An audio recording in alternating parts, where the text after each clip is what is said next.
So maybe as a Sure. moderating, good afternoon, Professor Wong. Yeah. It's warm welcome to everybody here. Professor Wong holds the esteemed title of Emeritus Professor at our NUS Business School. His prolific contribution to numerous international referred journals span topics like innovation policy, industrial strategy, and technologies, entrepreneurships. So within the NUS Business School, Professor Wong explores multifaceted the realms of Asian entrepreneurship and innovations, providing a lot of invaluable insights and perspective. So his expertise also further reaches the academic fabric of Lee Kuan Yew's School of Public Policies and Faculty of Engineering at NUS. Many renowned international journals frequently feature his scholarly work at esteemed institutions such as World Bank, OECD, Asian Development Banks, and multiple Singapore government agencies also repeatedly tap into his profound wisdom. Professor Wong, as he mentioned just now, was a Fulbright visiting scholar at UC Berkeley, visiting scholar at Stanford University, and also visiting scholar at Oxford University, Pan-Pacific Leadership Fellows at the UC San Diego. Before joining academia, he was an entrepreneur, has been an active angel investor in more than a dozen tech startups in Singapore, Silicon Valley, and China. Just mention some initiatives like NUS Overseas College startup in Singapore under his stewardship are very instrumental in molding a lot of leaders and innovators. And also he took the roles in the chairing business angel network, advising the iGroup's venture capital funds. These attest to his unwavering dedications to the entrepreneurial landscape in this international arena.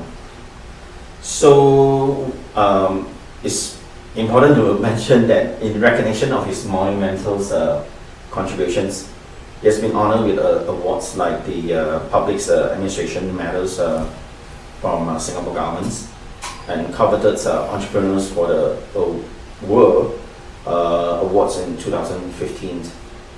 So he also champions consumer rights, ensures a level of playing fields, and his role at the Competition and Consumers Commission of Singapore.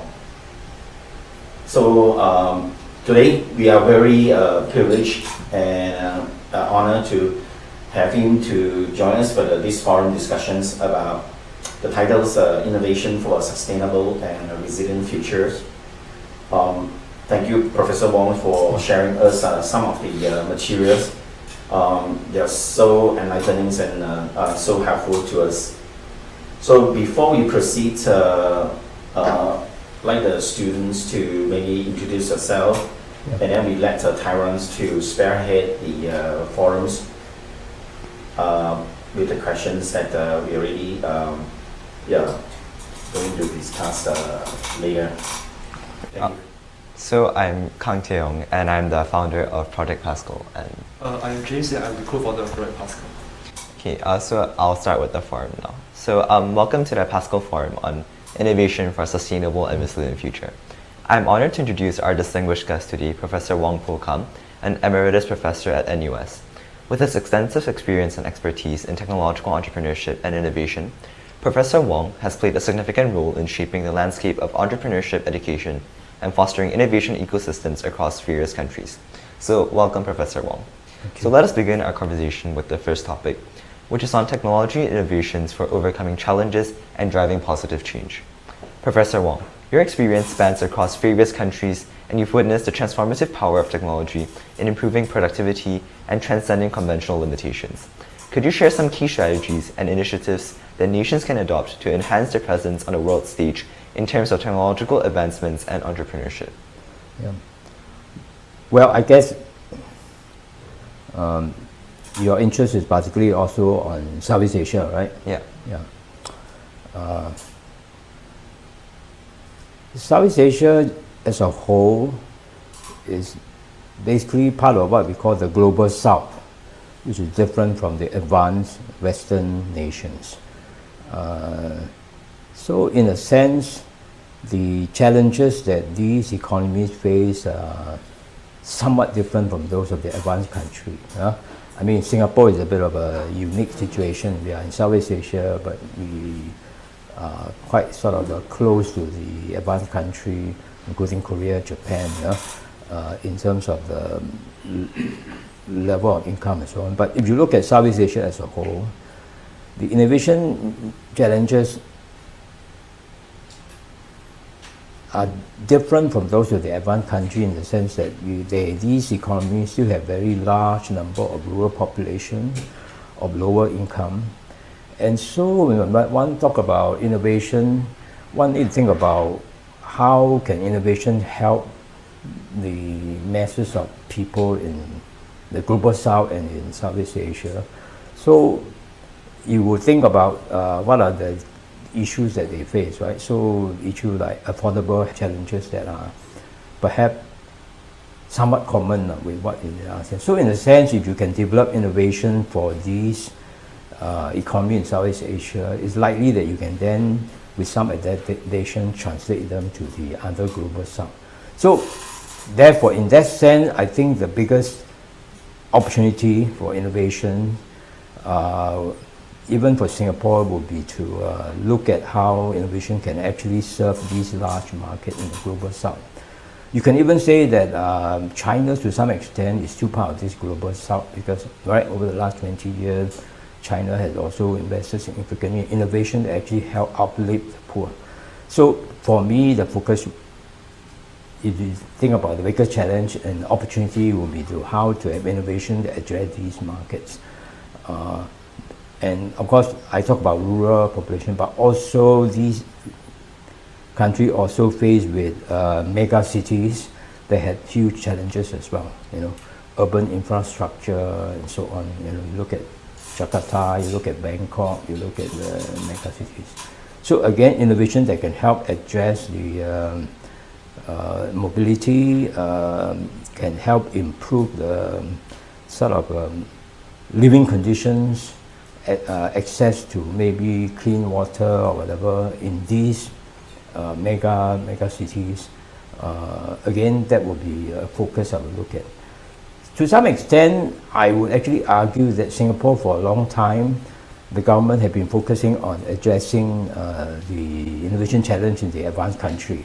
Right, you look at the R&D spending that a lot of it is looking at the problem of the advanced country. I mean, obviously there's a market opportunity there, but to me, I think a bigger opportunity is to look at these markets. But the challenge to address these other Southeast Asian and the global south market is that many of our innovators, including many of our students, we live in a modern, advanced city, Singapore. We don't have first-hand, or at least your current generation, don't have first-hand knowledge and understanding of the problem and challenges that the rural farmer, that the mega city, urban slum dweller face. So, and you have no idea of the kind of agricultural problem, challenges that these economies have. So it's harder for researchers here in Singapore to try and address these problems. So that's why I feel that one of the ways we could, in terms of education, is to try to encourage more of our students to spend some time in our neighboring country, spend more time in the global south, so that we can have a deeper understanding of the challenges that they face. And to me, a lot of these problems actually are solvable with technology that is already available. It's a question of adapting them and developing workable solutions that are low cost and affordable. So we are not talking about really major breakthrough science that is required. It does require understanding the problem and accepting the solution to solve these problems. So therefore, actually, the challenges are not as great as people feel. And I always think that this is where the biggest impact can be made if we do a lot more adaptation. Like for instance, we talk about IoT, right? You know, IoT had major application in agriculture, and so if you can make it low cost enough that it can actually have a lot of impact. IoT also have a major impact on healthcare in rural area, right? Through remote monitoring and so on, right?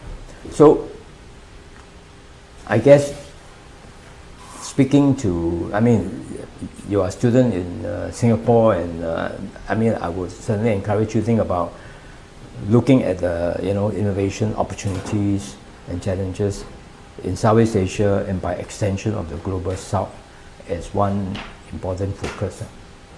Yeah, I really find it interesting that you feel that we should actually students or researchers in more developed countries should go to less developed regions in perhaps Southeast Asia to actually understand the situation and the plights there in order to adapt the existing technologies to solve the problems there. So could you also share some significant shifts and takeaways that you've observed in your research on technological entrepreneurship in Southeast Asia over the years? Well, as I said, the challenge is not so much to take breakthrough science, right? But it more take available technology, but combined with knowledge and understanding of how to commercialize them in the context of the Southeast Asian market, where, for example, cost is a key issue, right? Many innovations are too high cost for the advanced countries. So can we develop more low-cost solutions?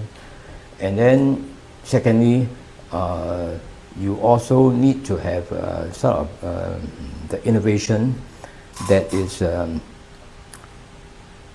more adapted to the local culture, right? And a lot of it is just based on your deep or good understanding of the cultural norms and whatever in your society.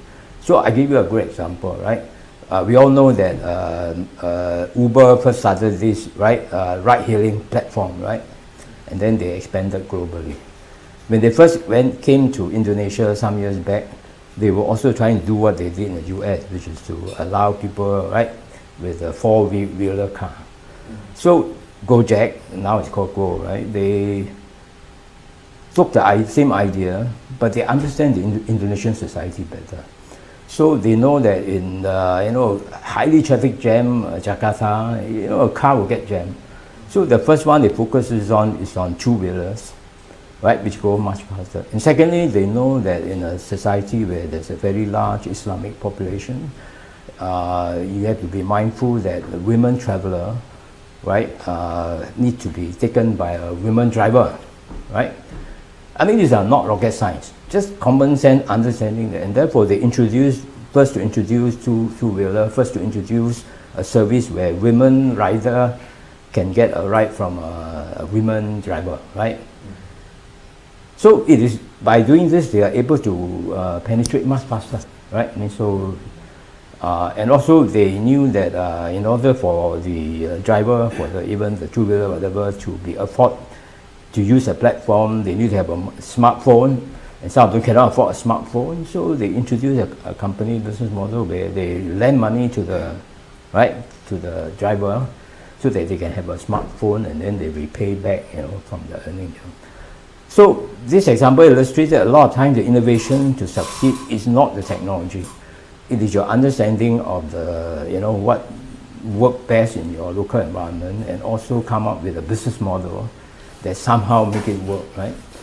So, and I think a lot of such opportunity abound in Southeast Asia, is waiting for the entrepreneur who can take the technology that's already available and adapt it to the local environment context.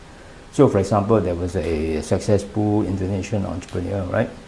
He came from a small aquaculture farm family. So he took the technology IoT, instead of hiring a worker to feed the fish, right? He developed a simple machine that a first-year engineering student can do, that is controlled by a sensor, an audio sensor that deep into the water. the audio sensor will detect when the fish is hungry. When the fish is hungry, then it will release the food. When the fish become not so hungry, it will stop, so that it reduce wastage, and it reduce extra pollution to the pond, and also it reduce the dependence on labor. So the audio sensor technology is already off the shelf. So it's a matter of fine-tuning an algorithm to be able to detect fish sound that is happening. And apparently different species of fish emit different sound, right? But that's, I mean, even I think, A-level student will be able to figure that out, right? So it's simple application that will help improve productivity and reduce. So if we need to multiply many more of such, then the impact will be big, and I do believe that the opportunities are tremendous, for that kind of innovation. And I believe that we need to go through these.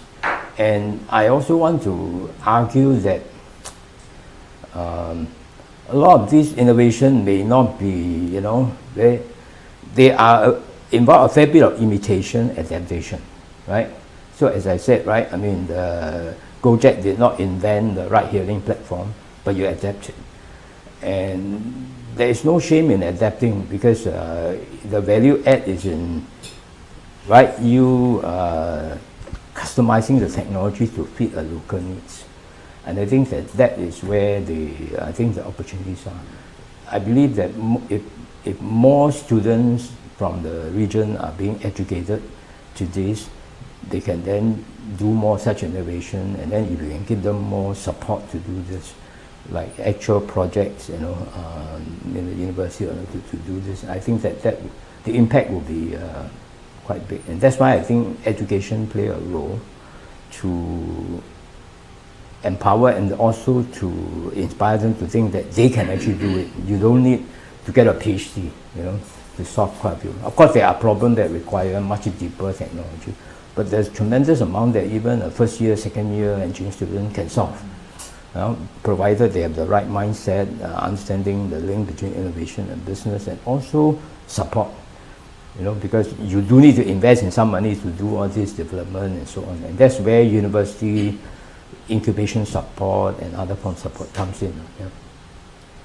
Alright, thank you, Professor Wong. I find it really interesting how you talk about entrepreneurship requires much creativity and also so much understanding of the culture as well as the background for you to be able to innovate. And it's not really just about technology or about your advanced ideas or knowledge.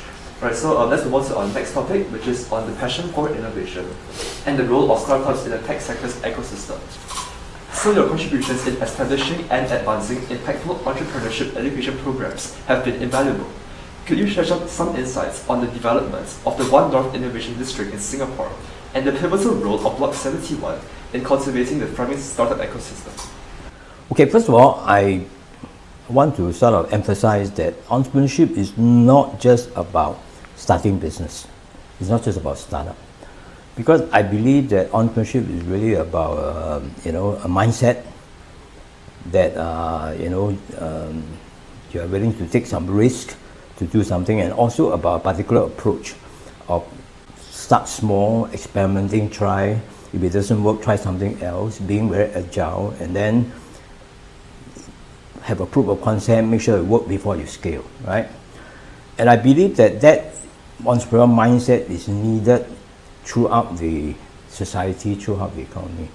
In fact, I think one of the problems with many countries, including I would say Singapore, is that many of the large corporations, they don't have enough of employees who are entrepreneurial minded, or they don't have policy that encourage their employees to be entrepreneurial minded. In fact, you look at, I may be criticized for this, but I've always been critical that some of our largest government-linked corporations, our Singapore government investment in them, they are actually not very innovative. You look at the amount they spend on R&D, you look at the extent to which they innovate new products, they are not. So the society need not just entrepreneurs who are willing to come out and start company, but also who are willing within large organizations to become willing to take some risks and to push new things. And sometimes they have to do it even if the company policy does not encourage them, because you do need that. So we call it intrapreneurship, right? You want to encourage that mindset more within. And then even among those who are involved in this, we talk about the tech startup ecosystem, it's not just the entrepreneur, but also there are a whole range of people who are sort of player and actor in the ecosystem. So like for example, if let's say someone who graduated from university, instead of taking a job in the civil servant or work for a big company like Samsung, he or she chose to work for a young startup. He or she is not an entrepreneur, but he's taking some risks, he's giving up a big potential career in a big company and choosing that kind of risk taking is also reflecting of the mindset. And to be honest, if you want to have a lot of young startup, the young startup must be able to attract people to work for them. If everybody don't want to work for them, everyone work for Samsung, they also die, right? So you also need to encourage people who are willing to take that. So that's why when I introduced the NUS overseas colleges to change around that, I always want to make sure that we don't measure the success of the program in terms of how many of them went on to start company. I want to see, and not immediately after graduation. I want to look at after 5-10 years, what do they do? Some of them actually start company, but some of them went to work for a young startup, and some of them went to work for a big company, but after a few years accumulated enough experience, then come and start company. Some of them went to join venture capital firm. Some of them went to become in the incubator and so on. All of these are part of the ecosystem. And all of them playing an important role. And then some of them went to work for a big company, but they play more innovative role. They are involved in new business development. They are the one who get employed to go, okay, you go and start a new venture in Myanmar or something. So I think the ecosystem need lots of these people, not just only the entrepreneur. And in fact, if for many of you who are interested in entrepreneurship, you need not think that I must become an entrepreneur on graduation. It's okay, go and work in large company, go and work in government agency, whatever. But you have your mindset at some point you may want to come out, or you also want to be innovative within big organization. In fact, part of the challenge is that many civil servants they are too conservative, right? They are not willing to take risks and behave like entrepreneurs. So one of the articles I sent is about it, because there was a question about One North, right? How One North will develop. Now you listen to the official government version, that of course is a government project, government see the importance of a science park and develop it. But as my article show, the One North would not have happened if not for one individual, which is Philip Yeo, right? He was the chairman of UDB, seems very high up. But he feels that Singapore might really develop the life sciences, we might develop these. And he went and do these things without getting the formal approval first. And in my article shows that in many cases he actually go against he hasn't got the approval yet, Like even some of you may know that he started with A-Star, right? That then he wanted a program to send students to do PhD in life sciences. So he actually did not got approval from the government yet to actually give out scholarship, because that time A-Star has no budget for PhD scholarship. But he somehow got budget from somewhere else, reallocated, and give it out first, And he's willing to do this because he's passionate, and he's trying to be an entrepreneur within a large organization. He knows that if you wait for permission, it will take too long, and then they will not allow him to move as fast. So sometimes you need this entrepreneurial drive within the government also, because if not, everybody just wait for instruction from the top, you also have problem, right? So, and the same thing with big companies. So I believe that the ecosystem, we need to have both startup as well as many other players to work together. We even need government policies that are willing to be taking some risk, So like for example, how the Block 71, since you mentioned, right, what was started. So Block 71 was just one of 7 blocks in the old industrial estate. The government was going to tear them all down and build high-rise offices. So we say, can you give us the block that is the last one that you're going to dismantle? And we try to, with minimal renovation, we try and see whether turn it into a low-cost startup community. Because for startup, we don't want them to have posh offices. And we're going to we give them low cost, we minimal investment, and we did it. And then when it became popular, but then the civil servants say, we still have to demolish it. So they actually send out notice to ask all these startups to vacate because we're going to demolish it. So luckily, the startup entrepreneurs themselves in the incubator, they started a campaign of protest, And then we also go and talk to the government. That time there was a minister in charge of entrepreneurship. And luckily he saw that actually, why just follow the orders because there was a plan and change. So he's willing to say, okay, let's not demolish it. He convinced the other government agency to not proceed with the demolition. So a lot of time you see it happen, key individuals actually play a role in getting things done. It's not like everything, in hindsight you say, oh, one lot was all well planned from the, it wasn't, and the Block 71 wasn't planned at all, right? Because some individual push it and then other people willing to take risks and support it. So the ecosystem to be vibrant, you need such entrepreneur-minded people on both sides. And you talk about startup working with big company. Startup always want to work with big company. The problem with big company doesn't want to work with startup. And secondly, big company, when they work with startup, they sometimes take their idea and do it themselves, right? So that's why you also need the big startup, the big company to also have entrepreneur-minded people willing to take risks. So you need both to you need both entrepreneurs and entrepreneurs to make the ecosystem vibrant. Alright, thank you so much. That was really quite insightful about how the ecosystem in Singapore can be developed in the future to really innovate, and I guess the idea of individual ideas for progress and innovation to really have a very vibrant system for future developments. So on to the next question. So in your perspective, what role do startups and small businesses play in the tech sector's ecosystem? Well, I mean, you look at throughout the world, one company become too big, even if they already started a startup, they get more bureaucratic. They become much more conservative. And in fact, therefore, many of the more entrepreneur-minded employees, right, get frustrated because they want to get things done and the big company take too long, and so they leave and start businesses. This to me is actually a very healthy circulation. These people who work in the big company, they gain the experience, they gain the network connection, then they leave and come out.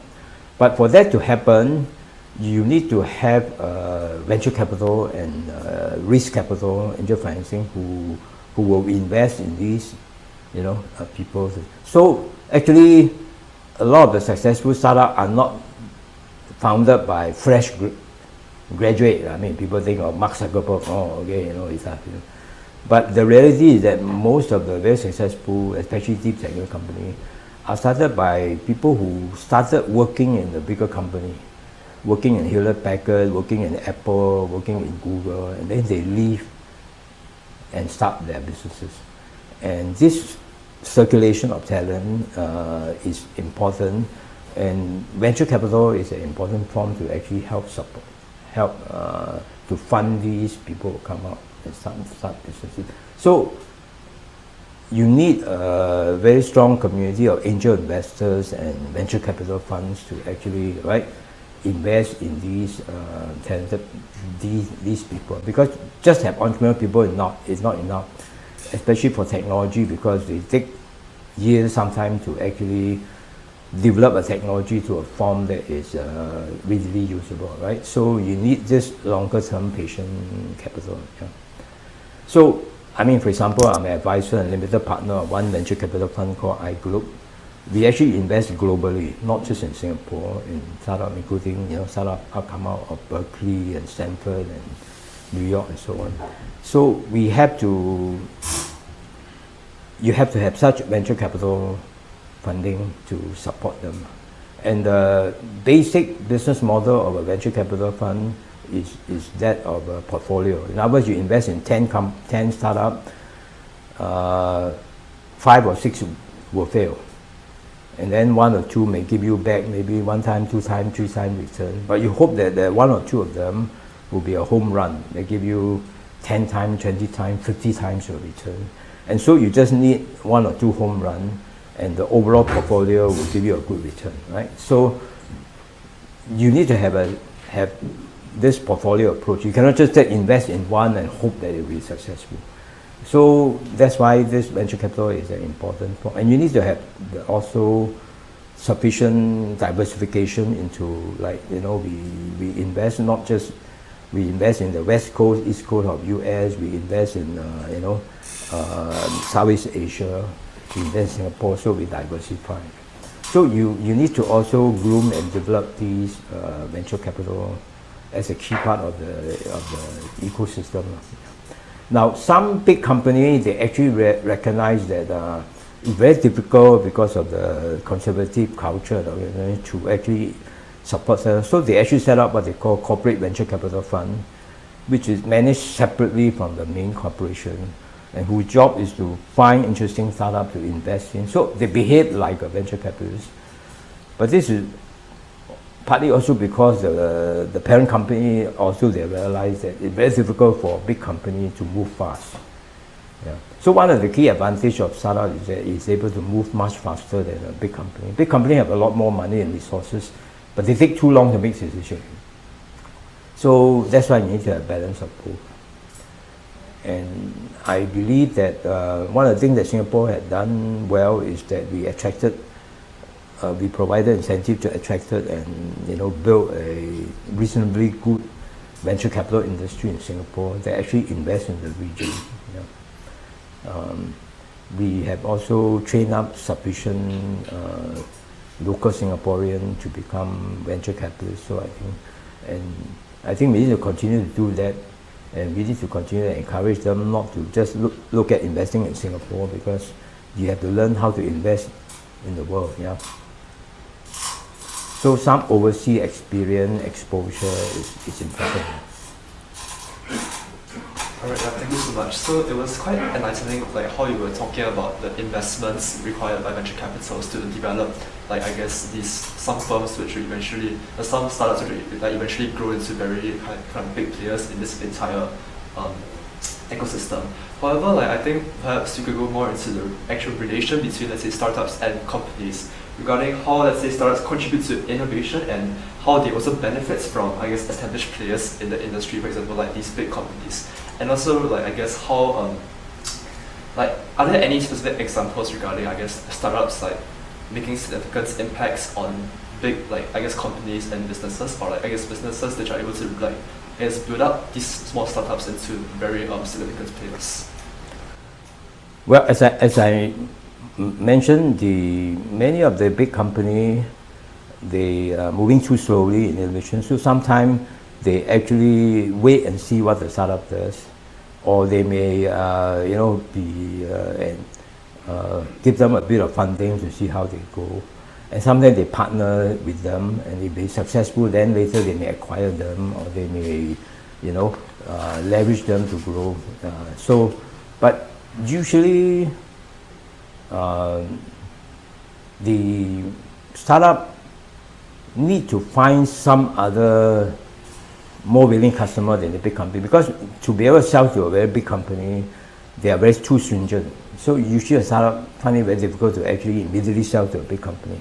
So they may need to find what we call a beachhead market, where the requirement is not so stringent, and get some customer validation first before you sell.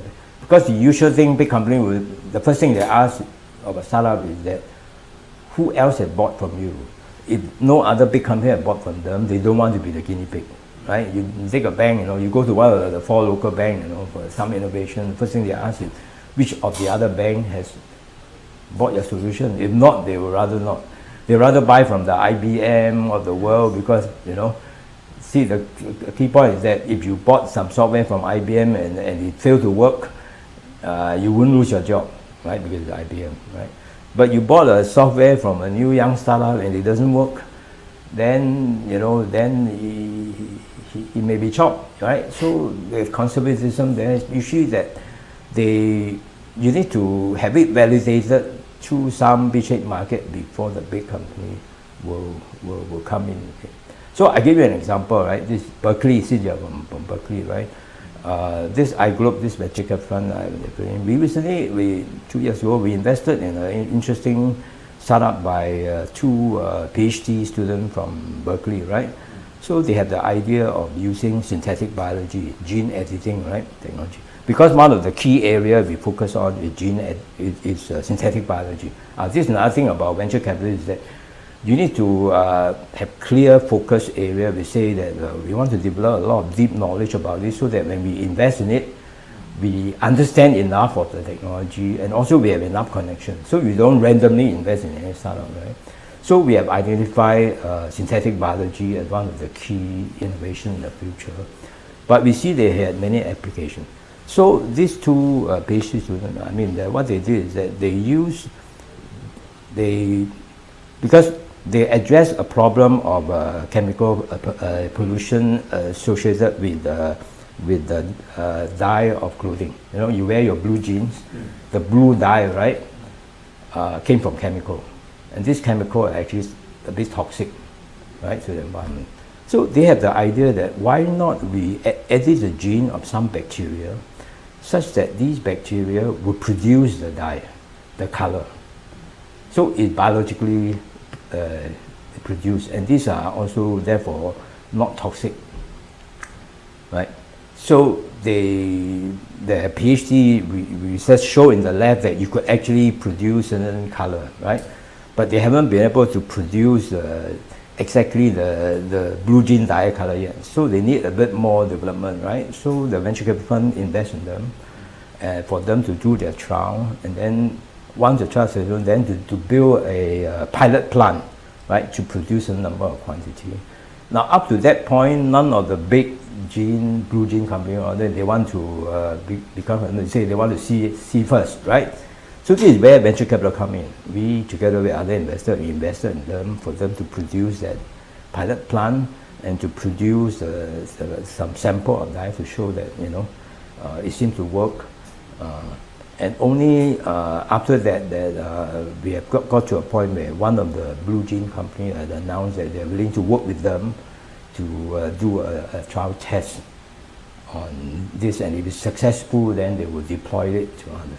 So this is an example where, right, you know that in order to work with these big companies, you need to do a lot more before they are willing to sign on. And so this is where the venture capital comes in. And we kind of take the risk to say that, to bridge this gap, the so-called value of that, right? Because they may fail, it may work in the lab, but when you scale out, it may be too expensive or whatever, right? And then there are all the regulatory approval you needed because you are editing the gene or bacteria. You can make sure that it doesn't produce anything, right, dangerous or whatever, right? So there's some regulation. And then when you build your pilot plant, right, you have to make sure that the bacteria does not get into the public, So I think this is just one small example to illustrate that the barrier is that mainstream usually want to wait to see the technology more validated before they're willing to sign on. Thank you. I found it very interesting that you brought up the decision-making process of venture capitalists before they actually invest in these smaller startups. And while these smaller startups do expand or progress much faster than these bigger companies, it also means that it entails a bigger risk when it comes to investing in them. So I think I can move on to the next topic, which is on sustainability and innovation, addressing climate change. So climate change is a critical global challenge, especially for regions like Southeast Asia and the Pacific Islands. So what strategies do you suggest for effectively bringing innovative technology to these like climate affected nations? First of all, I think climate change is an example of a sort of challenge that is social in nature because of the so-called negative externalities. And right, I mean, if you have looked at, have you taken economics? Yeah. Right, the tragedy of the common, right, which is that when it is a common property, everybody has no interest to take care of it, right? So, if I pollute, other people's problem, right, I don't have to pay for it, right? So, a large part of the challenge of climate change, I believe, is actually economic and political. Technological innovation is actually only a small part of it.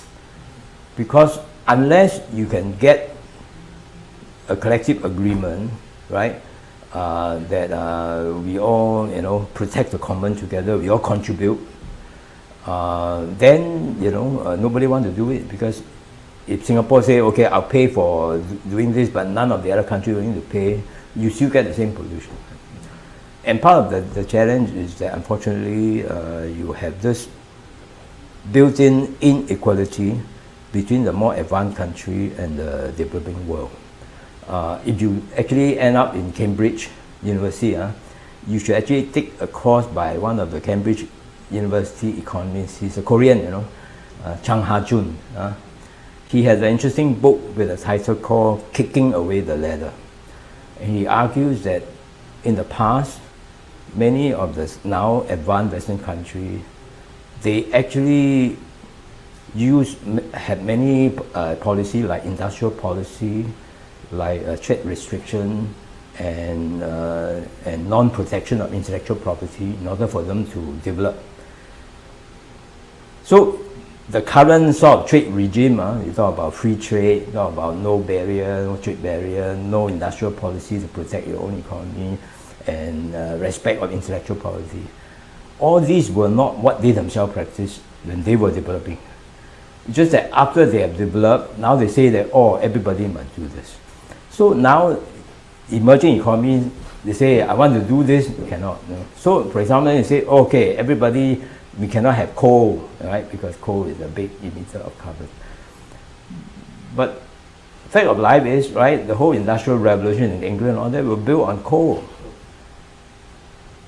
So you cannot look at the contribution to the pollution now as a point in the curve.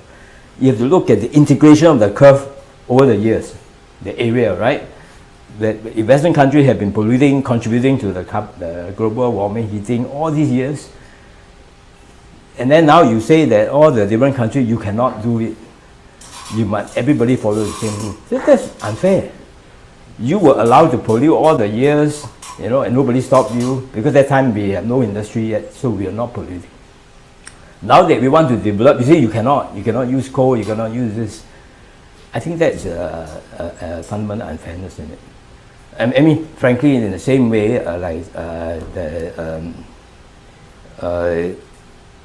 like this Korean professor in Cambridge University have argued in his book, right? He say that, all this respect for intellectual property. You see, the whole British textile industry was developed by stealing technology from the Dutch and all that, who were more advanced in textile industry. So only when they are developed, they say, okay, we must protect intellectual property. Nobody can copy anything. So I'm not saying that you should steal intellectual property, but I'm saying that there should be a period where some rooms should be allowed for latecomer to have a chance to develop it.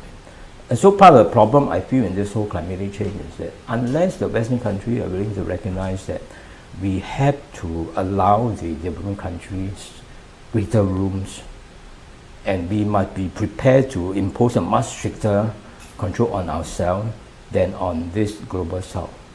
Because, right, it's in that you have been polluting all these years, and so therefore it's only fair that you benefited from that, and therefore now you should take a similar. But could you get them to agree to it? I think that is the challenge. The advanced countries themselves are not willing to say we take a bigger hit. But without that, then the latecomer countries say it's not fair for us to be, so constrained. When you yourself, 50, 100 years ago, were not constrained. And so now it's being so this sort of unfairness is a political issue, is it? The other thing is about the economy is that a lot of the time, you cannot just, technology can only do so much, because you need to have also policies. Like, right, in Singapore, we say that, if you want to deal with the problem of congestion in the rush hour in the public transport, right? You cannot say, let's think of innovation that somehow, there's a limit to how much you can allow people, right, in the congested hours to move. So you need to have a policy to say, okay, we use congestion pricing. Okay, in the peak hours, you have to pay more, right? And in the non-peak hour, you pay less. So this policy will help disperse the demand, right? Or you can say that we even ask companies to stagger their hours, right? Some company, open at 8, some open at 9, some open at 10. And you could argue that that policy would probably be more effective and more cost effective, right, in controlling congestion than in trying to find technology to squeeze more people into the train. There's a limit. Eh? In the same way with climate change, unless you actually have pricing policies to say that those who pollute more punish, have to pay more, and those who are more in need are allowed to use it, that will probably achieve both a more equitable objective as well as changing behavior. So there's a limit to what technology can do. And the other is also you need technology that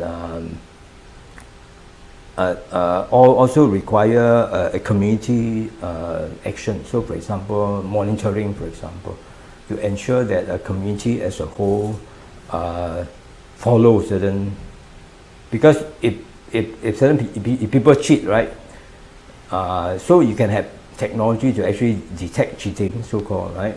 But then there's a question of privacy now, okay? So, right, so if you have policy to say that everybody has the freedom to do what they want, you cannot restrict them, you cannot monitor their behavior, then it's very hard for the technology alone to work. So I believe that you need, the biggest challenge now for climate change is simply that there's no kind of political solutions between agreement between the advanced Western country, which have benefited so much from pollution in the past, and the developing country, to come to an agreement on action to be taken. Yeah.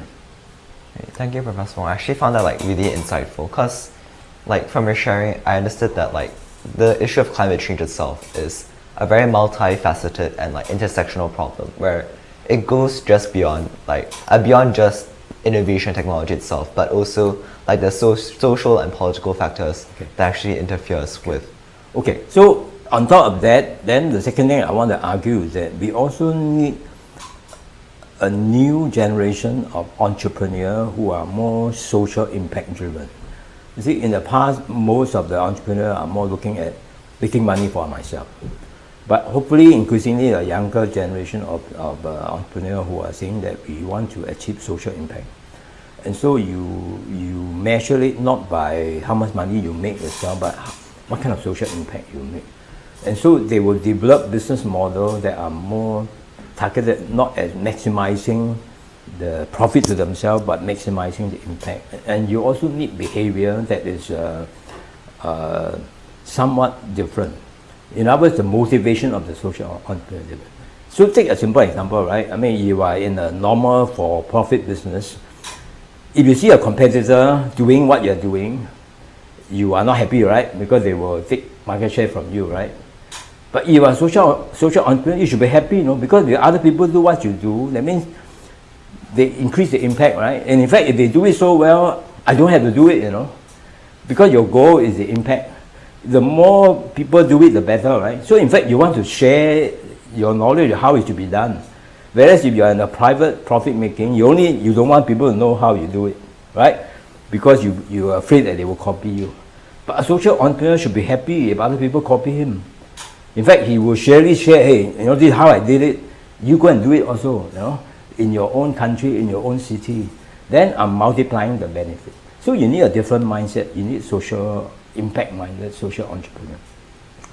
And then on top of that, now, as I said, you also need a new sort of institutional sort of rules for capitalism.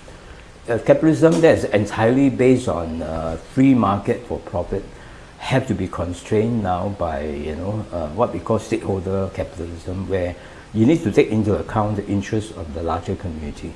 You cannot be just shareholder return.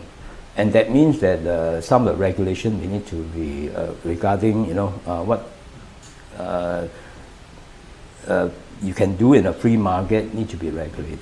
So one simple example of that would be that, for example, right, under the current if you want to incorporate a for-profit company, you only care about return to shareholder, but you can be sort of registering a different kind of corporation called benefit corporation, B corporation, right? Where they will explicitly say that in addition to maximizing return to shareholder, I also want to achieve another purpose. It could be reducing my carbon footprint. It may be achieving what, and you state it explicitly so that investors invest who believe in this value, and you have to be transparent and report what you have actually done. So right now, unfortunately, a lot of companies are doing what we call greenwash. Greenwash means they claim, I'm very environmentally good and all that, but they don't produce any evidence. They don't allow outside parties to examine what they actually do. So the whole B Corp movement is to say that you are committed to actually state what your goals are, what your targets are, and you actually allow as part of the audit that an independent third party will audit actually what's your outcome. It's like financial audit, except now it is a social environmental impact audit, and you are committed to publish this. So this B Corp movement, involving a third party so-called certification, is a movement that has been started for some years and now growing. I am actually a board member of the B Lab Singapore, which is the Singapore branch of B Lab Global, which essentially offers this certification services of companies that say, I'm committed to not just be profitable as a business, because I have to be also achieve profit. I cannot just say I lose money now, right? I try to, but at the same time, I'm committed to achieve certain goals. And this goal I will be measured. I have to produce a report every year, independently audited by a third party, just like financial audit, And then hopefully more companies will agree to this, and then that will help shift to a more what we call stakeholder capitalism, where we recognize that, okay, if we produce certain pollution, we agree to be measured, and we agree to that our target is to reduce this by so much. If you say, I believe in gender diversity, then I must report my gender diversity numbers and set my target and measure my progress and have this to be published. So I believe that hopefully this movement will start to pick up more, and then eventually more companies will sign on, and that become the norm. So I think you need both technological innovation, but you also need this institutional and economic and political innovation in combination. Yeah, I really agree that there should be some sort of mindset or attitude change that needs to occur in society that moves us away from the profit-driven, profit-oriented mindset to one where we care about society's welfare as a whole too. So thank you, Professor Wong, for sharing your insights and expertise on these important topics for today. Your perspective has really been invaluable. So that concludes our forum with Professor Wong Poh Kam. We extend our gratitude to Professor Wong for his time and insights into technology innovation, startups, and sustainability. As we strive for a sustainable and resilient future, let's continue to foster innovation and collaboration for the betterment of our global community. Yeah. So thank you for joining us today. Okay, thank you. Thank you for the opportunity to speak to you, and I'm very happy that young people today are having this interest. because the future depends on your generation, not on us. Okay, and thank you for helping to arrange this. Thank you, Mr. Lee, for supporting this.